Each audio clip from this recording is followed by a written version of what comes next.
بسم اللہ الرحمن الرحیم الحمد لله وكفى وسلام على عباده الذين اصطفى أما بعد فأعوذ بالله من الشيطان الرجيم بسم الله الرحمن الرحيم إن فرعون علا في الأرض وجعل أهلها شيعا يستضعف طائفة منهم يذبح أبناءهم ويستحيي نساءهم إنه كان من المفسدين ونريد أن نمن على الذين استضعفوا في الأرض ونجعلهم أئمة ونجعلهم الوارثين صدق الله العلي العظيم وبلغنا رسوله النبي الكريم ونحن على ذلك لمن الشاهدين والشاكرين والحمد لله رب العالمين اللهم صل على محمد وعلى آل محمد كما صليت على إبراهيم وعلى آل إبراهيم إنك حميد مجيد اللهم بارك على محمد وعلى آل محمد كما باركت على إبراهيم وعلى آل إبراهيم إنك حميد مجيد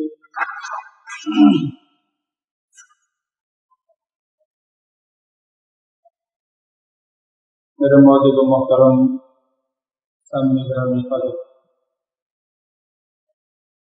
میں نے آپ حضرات کے سامنے قرآن مجید فقہ حمید کے 30ویں پارے کی 2 آیات کریمہ تلاوت کی ہیں۔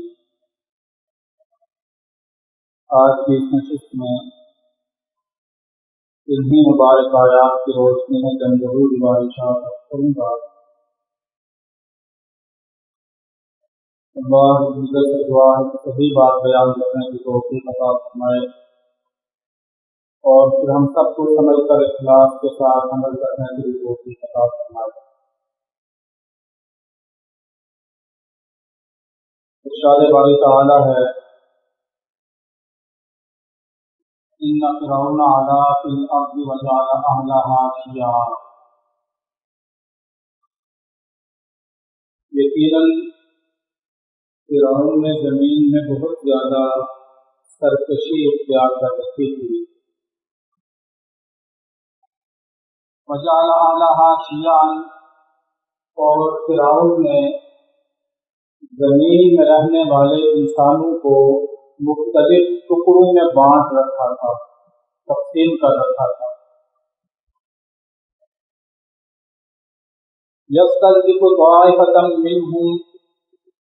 اور ان ٹکڑوں میں سے ایک گروہ کو فرعون نے اس قدر دبایا ہوا تھا یذبح ابناءهم ویستحیی نساءهم،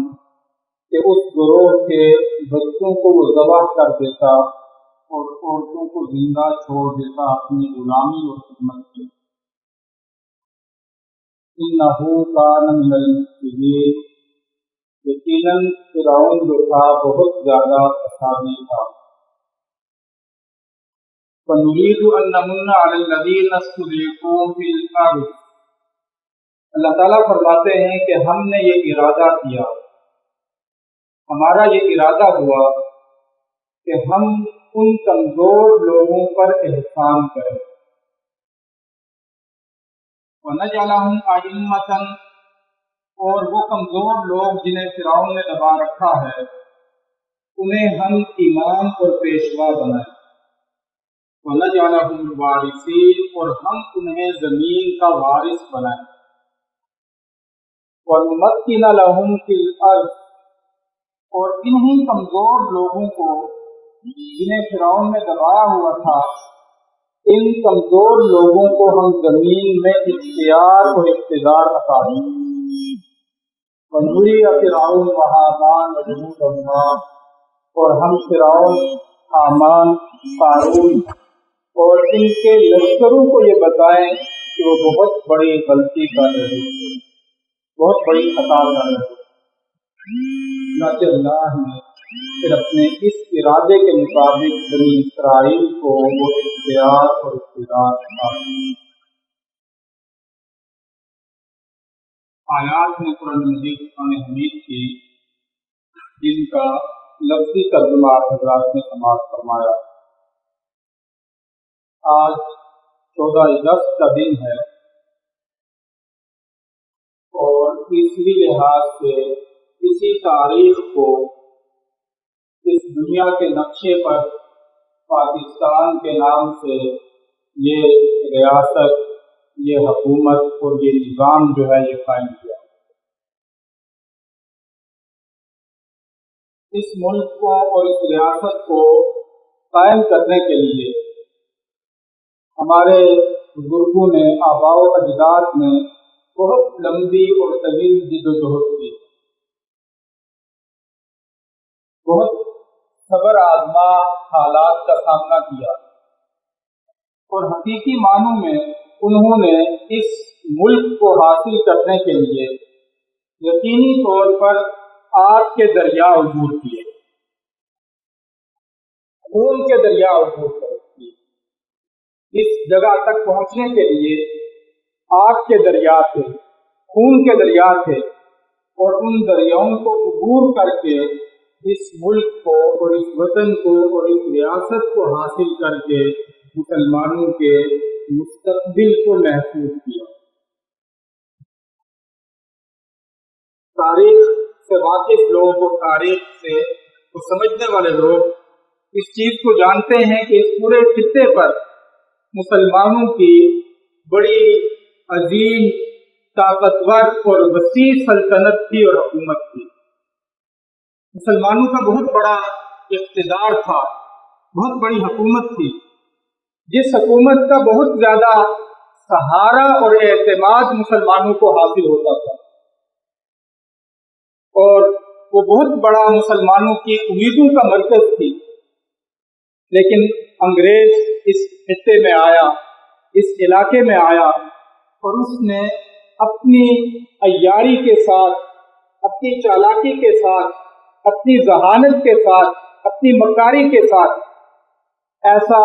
کھیل کھیلا کہ مسلمانوں کو اس حکومت سے، اس اقتدار سے محروم کر دیا۔ انگریز اس علاقے میں تجارت کے لیے آیا، کاروبار کرنے کے لیے آیا، اور ایک کمپنی بنائی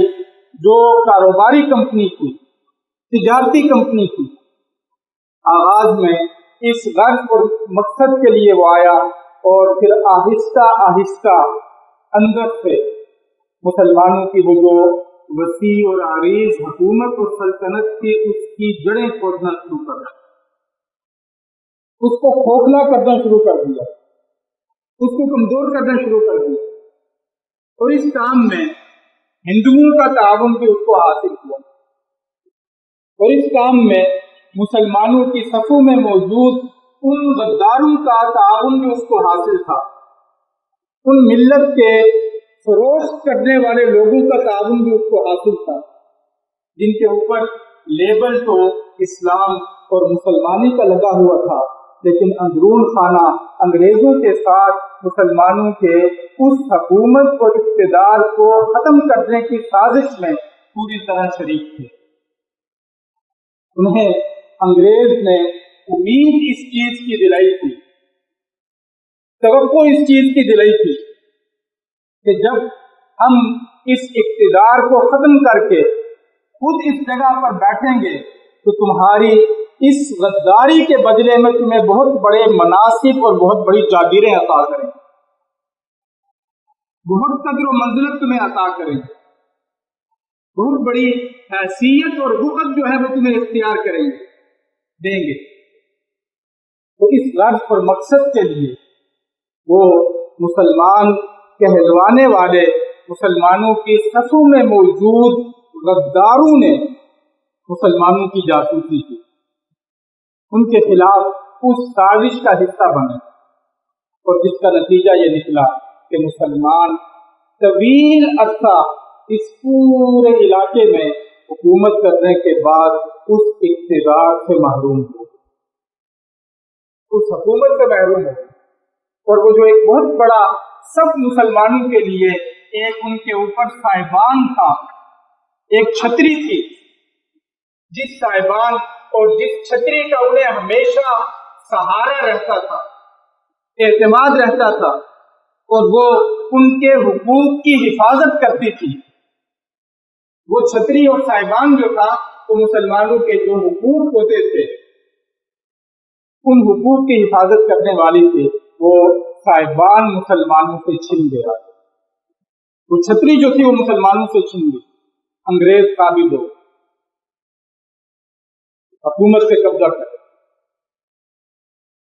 اور کچھ عرصہ تو یہ حالات چلتے رہے، یہ صورتحال چلتی رہی. تو کچھ عرصہ گزرنے کے بعد مسلمانوں کو اس چیز کا احساس ہوا اور اس چیز کو انہوں نے محسوس کیا کہ بڑی چالاکی کے ساتھ، مکاری کے ساتھ، سازش کے ساتھ ہمیں بہت بڑے خیر سے اور بہت بڑی خیر سے اور بڑائی سے محروم کر دیا گیا. مسلمانوں کو جب اس چیز کا احساس ہوا تو مسلمانوں نے پھر اپنی اس سابقہ اور ماضی کو بحال کرنے کی کوشش کی. اللہ تعالیٰ نے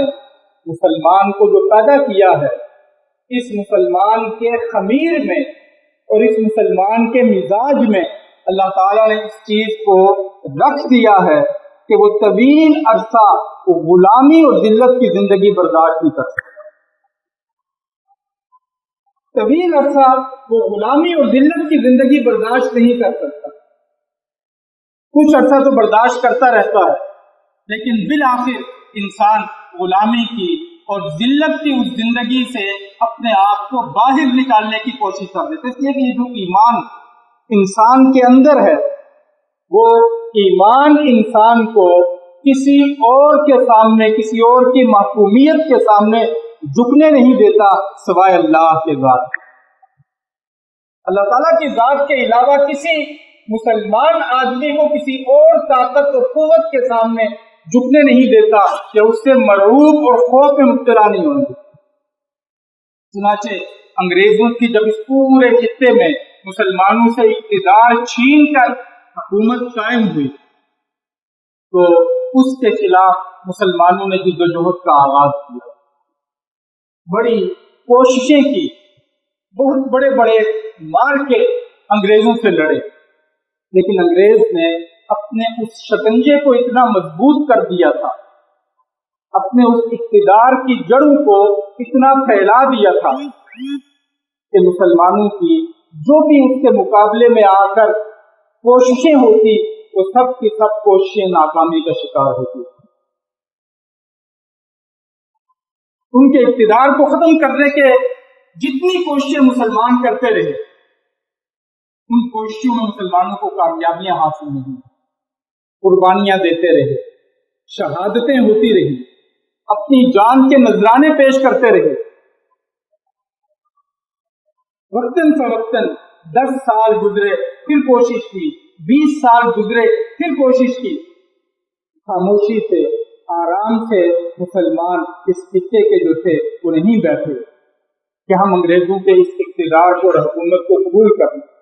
بلکہ اس کے خلاف مسلسل یہ چیز کرتے رہے. لیکن انگریزوں نے اپنی جڑیں اتنی پھیلا رکھی تھی کہ انہیں مسلمانوں کو اس چیز میں کامیابی حاصل نہیں. غور و خوض ہوتا رہا، سوچ و بچار ہوتی رہی کہ ہم کیسے، کس طرح اپنے ان مشکلات اور مسائل اور حالات کو بہتر کریں. آخر کار یہ سوچ مسلمانوں میں پیدا ہوئی کہ جب تک اس پورے علاقے میں جو مسلمانوں کے اکثریتی علاقے ہیں، جہاں زیادہ مسلمان بستے ہیں، ان علاقوں میں جب تک ہماری اپنی ایک ریاست اور ایک ملک قائم نہیں ہوگا، اس وقت تک ہم مسلمانوں کے مسائل حل نہیں ہوں گے. یہ بات ہم سنتے آتے ہیں کہ پاکستان کا خواب علامہ اقبال نے دیکھا تھا. یہ بات ہم سب نے سنی ہے کہ پاکستان کا جو خواب تھا وہ خواب علامہ محمد اقبال رحمۃ اللہ علیہ نے دیکھا تھا. یہ خواب نیند کی حالت میں نہیں تھا، جیسے سوئے ہوا آدمی خواب دیکھتا ہے، یہ وہ خواب نہیں تھا کہ اقبال نے خواب دیکھا کہ پاکستان بن رہا ہے، بلکہ اقبال کا یہ خواب جو تھا یہ بیداری کی حالت میں بہت گہرے غور اور خوض کے نتیجے میں بنا تھا، بڑی طویل سوچ و بچار کے نتیجے میں، بڑی لمبی غور و فکر کے نتیجے میں علامہ اقبال سوچتے رہے مسلمانوں کے، اس ہندوستان کے مسلمانوں کے حالات پر غور کرتے رہے کہ کیا مسئلے کا حل نکالا جائے. مسلمانوں کے جو مسائل ہیں، حالات ہیں، ان حالات کا اور ان مسائل کا کیا حل نکالا جائے کہ یہ معاشی طور پر پریشان ہیں، مذہبی طور پر پریشان ہیں، سیاسی طور پر پریشان ہیں، ہر لحاظ سے انہیں پریشان کیا گیا ہے، تو ان کے مسائل کا کیا حل نکالا جائے. تو علامہ اقبال رحمۃ اللہ علیہ نے طویل غور و خوض کے بعد اس چیز کا، اس مسئلے کا حل یہ پیش کیا کہ ایک الگ وطن کے حصول کے لیے محنت اور کوشش کی، ایک الگ ریاست کے حصول کے لیے محنت اور کوشش کی جائے، اپنا ایک ملک بنانے کے لیے جد و جہد کا آغاز کیا جائے. یہ انہوں نے خواب دیکھا، یہ سوچ بنائی، اور پھر اس کے مطابق قائد اعظم محمد علی جناح رحمۃ اللہ علیہ نے دیگر جو اس دور کے مسلمانوں کے لیڈر اور قائدین تھے ان کے ساتھ مل کر جد و جہد کا آغاز کیا، محنت کا آغاز کیا. قائد اعظم رحمۃ اللہ علیہ کا اس پورے تحریک پاکستان میں کردار لیڈر اور قائد کا تھا، لیکن اس کے ساتھ ساتھ بہت سارے علماء اس دور کے جو بڑے بڑے تھے ان کی معاونت اور تائید بھی نے حاصل کی. مولانا اشرف علی تھانوی رحمۃ اللہ علیہ، مولانا شبیر احمد عثمانی رحمۃ اللہ علیہ، مولانا ظفر احمد عثمانی رحمۃ اللہ علیہ، یہ سب لوگ ان کے اس جو تحریک تھی اس تحریک کا حصہ بنے اور کوششیں کرتے رہے، محنت جاری رکھی. یہ پاکستان کو حاصل کرنا یقیناً ایک خواب تھا. لوگ اس چیز پر حیرت کا اظہار کرتے تھے، لوگ اس چیز پر ہنسی مذاق کرتے تھے اور اس چیز کو ایک تماشا سمجھتے تھے اور اس چیز کو بالکل ناممکن سمجھتے تھے کہ پاکستان قائم ہو سکے. ایک جانب انگریز ہیں اور ان کے ساتھ ہندو ہیں جو کبھی بھی اس چیز کے حق میں نہیں ہیں کہ ہندوستان کو تقسیم کیا جائے، اس بر صغیر کو تقسیم کیا جائے. تو اتنی شدید مخالفت کے باوجود قائد اعظم ان مسلم قائدین کے ساتھ مل کر پاکستان کو بنا لیں، ایسا ہونا ناممکن ہے. اسی لیے بہت سارے لوگ کہتے ہیں کہ پاکستان کا قیام اور پاکستان کا وجود یہ اللہ کے معجزات میں سے ایک معجزہ ہے، اللہ تعالیٰ کے معجزوں میں سے ایک معجزہ ہے، تو جس کا بظاہر کوئی امکان نہیں تھا، جس کے بظاہر کوئی حالات نہیں تھے، اور بہت سارے خواب اور بشارات اس دور کے جو اللہ کے ولی اور نیک بندے تھے، ان اللہ کے ولیوں نے اور نیک بندوں نے بہت سارے خواب دیکھے، اور ان خوابوں سے بھی یہ معلوم ہوتا ہے کہ یہ پاکستان کا قیام اور پاکستان کا قائم ہونا یہ اللہ کے معجزوں میں سے ایک معجزہ ہے. چنانچہ ان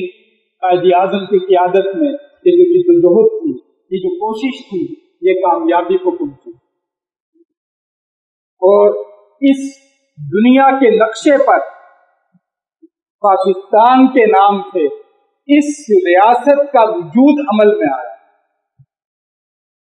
ہم سب نے سنا ہے وہ نعرہ،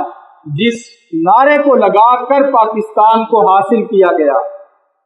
کہ پاکستان کا مطلب کیا، لا الہ الا اللہ۔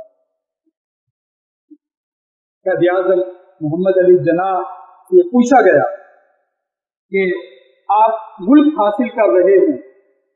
آپ کے ملک کا آئین اور دستور کیا ہوگا؟ تو قائد اعظم محمد علی جناح رحمۃ اللہ علیہ نے جواب دیا کہ پاکستان کا دستور آج سے 1400 سال پہلے قرآن مجید کی شکل میں ہمیں عطا کر دیا گیا۔ فرمایا کہ آپ ان سے پھر پوچھا صحافی نے کہ آپ اس ملک کو میں کیا کریں گے؟ قائد اعظم محمد علی جناح رحمۃ اللہ علیہ نے کہا کہ اس ملک کو ہم اسلامی اصولوں پر عمل کی تجربہ گاہ بنائیں گے کہ کیسے اسلامی اصولوں پر عمل کیا جا سکتا ہے۔ تو اس مقصد کے لیے یہ طویل ترین جد و جہد کر کے پاکستان کی صورت میں یہ نعمت اللہ نے ہمیں عطا کی ہے، یہ معجزہ اللہ نے ہمیں عطا کیا ہے۔ ہمارے جو پاکستان کے بنانے والے لوگ تھے، ان لوگوں نے بھی اس پاکستان کے حوالے سے کچھ خواب دیکھے تھے کہ پاکستان ایسا ہوگا، اس میں رہنے والے لوگ ایسے ہوں گے، اس میں دین کو اتنی ترجیح حاصل ہوگی، مذہب کی چیزوں کو اتنی وقت حاصل ہوگی۔ لیکن افسوس کی بات یہ ہے کہ بہت سارے لوگ ان کے بعد اقتدار پر ایسا آتے رہے کہ جنہوں نے بامیان پاکستان کے ان اصولوں کو فراموش کرنے کی کوشش کی، انہیں نظر انداز کرنے کی کوشش کی، انہیں پیچھے دھکیلنے کی کوشش کی۔ تو اس موقع کے اوپر ہم جو پاکستان کے رہنے والے بسنے والے لوگ ہیں، اللہ کی بارگاہ میں اس نعمت پر شکر بھی ادا کریں کہ اللہ نے پاکستان کی صورت میں یہ نعمت ہمیں عطا کی ہے، اس پر شکر بھی ادا کریں اور تاریخ کے یہ جو حالات ہیں ان حالات کو بھی اپنے ذہن میں رکھیں۔ اللہ تعالی ہمیں سمجھنے کی، عمل کرنے کی توفیق عطا فرمائے۔ کما علینا الا البلاغ۔